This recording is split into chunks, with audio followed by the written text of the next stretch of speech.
Arcenas and welcome back to my channel. Today's video is going to be a cookbang video. I'll be sharing a recipe and this is very close to my heart because this is one of my family's comfort foods and my hometown's native food recipe. So we're going to cook the sun-dried sweet potato in coconut milk or tinatawag namin itong linikyad. So with no time to waste, let's get started. Here are the ingredients for today's recipe. Coconut milk, grated coconut, brown sugar, salt, water, and sun-dried sweet potato slices or linikyad. This is how to make sun-dried sweet potato slices. Peel and wash sweet potato, then slice it into thin slices. Spread potato slices in a tray. Then place the tray in the sun and allow the tray to sit in the sun for 2 to 3 days. First, wash the sun-dried sweet potato slices with water. Then heat the cooking pan. Pour water in the heated pan.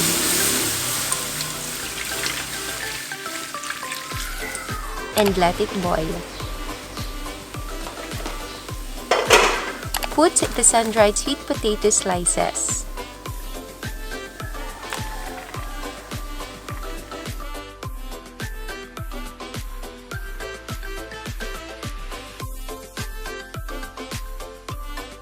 And simmer for 15 minutes. Then mix. Add 1 tablespoon of salt. Then mix and simmer for 5 minutes.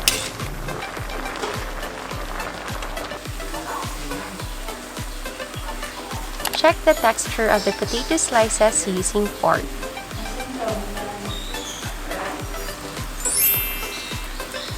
Then pour the coconut milk and mix.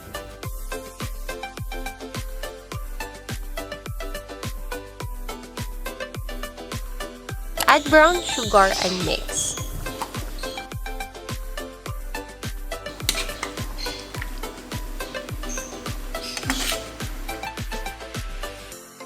And simmer until you achieve the desired consistency.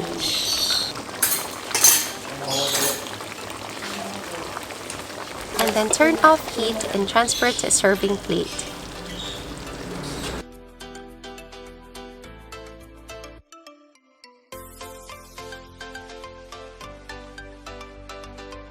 Then tada! There you have it, our sun-dried sweet potato slices in coconut milk or linikyad.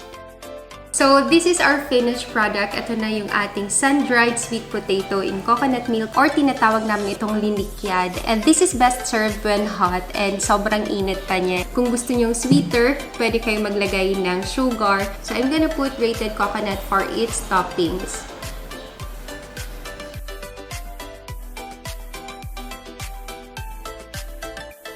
So, it's time for taste test and kasama ko ngayon si Dwight para mag-taste ng aking linuto. Itong linikyad, ginagawa to ng ating mga farmers para mas ma-preserve yung mga na-harvest nilang kamote or sweet potato na root crops para mas tumagal pa yung shelf life ng na-harvest nilang sweet potato. Yes. So, itong linuto ko bago to sa panglasa ni Dwight kasi kahit from the same province kami, ako from TICAO Island and siya from MASBATE mainland, wala daw sa kanilang ganito sun-dried sweet potato in coconut milk na recipe and I believe na native food recipe talaga ito ng TICAO Island. So, it's time na para mag-taste test tayo. Kain na! Best served to when hot and then merienda and then kami, madalas namin to na ginagawang breakfast na namin nung bata kami. So, i-mix lang natin yung ating sweet potato sa grated coconut. Okay.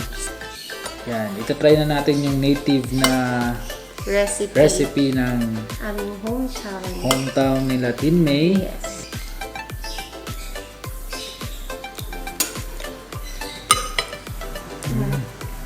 Ano? Sarap.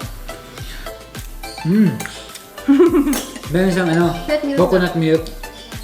Ang tawag nito, grated coconut. Grated coconut. Yes. So, Mas masarap siya pag marami yung grated coconut na i-mix sa kanya. So, hindi nyo nalagyan ng maraming sugar kasi sakto lang yung lasa, hindi siya masyadong matamis, which is perfect siya na combination ng lasa ng dried na kamote. Mag-add lang kayo ng grated coconut para mas masarap talaga. So, yung texture niya is meron siyang slight na crisp, para siyang solid na medyo soft lang na maganda sa bibig. Masarap siyang nguyain with grated coconut. So, nai-enhance talaga yung lasa niya with grated coconut. True. So, sobrang sarap niya guys. So, maliban sa napakasarap na recipe na to, healthy food pa siya. Pwede din siyang i-replace sa rice. Instead of rice, ito yung kakainin nyo. So guys, tatapusin lang namin yung pagkain namin. That is it for today's video. I hope you enjoy and find this video helpful. Don't forget to like this video. Leave a comment if you have suggestions, requests, and recommendations. And don't forget to subscribe to my channel, Tinmay Arcenas, and click the bell button beside it so you'll be notified whenever I post a new video. Thank you guys for watching this video, and I hope to see you in my next one. Bye! Bye!